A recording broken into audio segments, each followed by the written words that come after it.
नमस्कार दोस्तों, हम दोनों बहनें बहुत ही प्यारा कजरी गीत सुनाने जा रहे हैं। अच्छा लगे तो लाइक कमेंट जरूर कीजिएगा।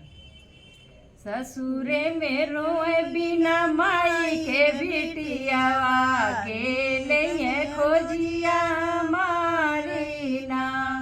ससुरे में रोए बिना माई के बिटियावा के लिए खोजिया हमारी ना।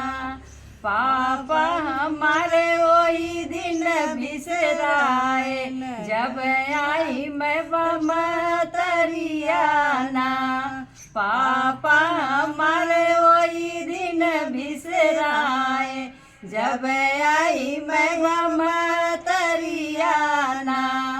ससुरे में रोए बिना माई के बिटियावा के लिए खोजिया हमारी ना।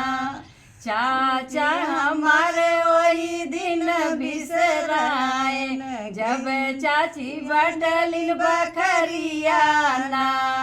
चाचा हमारे वही दिन बिसराए जब चाची बटलिन बखरियाना।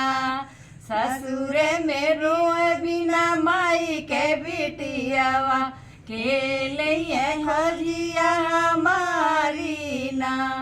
भैया हमारे वही दिन बिसराए जब भाभी आइलिन गवनवाना। भैया हमारे वही दिन बिसराए जब भाभी आइलिन गवनवाना। ससुरे में रोए बिना माई के बिटियावा के लिए खोजिया हमारी ना। इतना जे सोची सोची रोलिन बहिनी तब से तो भैया गईले आई ना।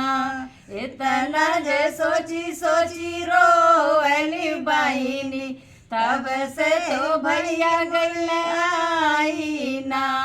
जिन रोआ बहिनी ओ जिन रोआ बहिनी हम ले खोजिया तो हारी ना।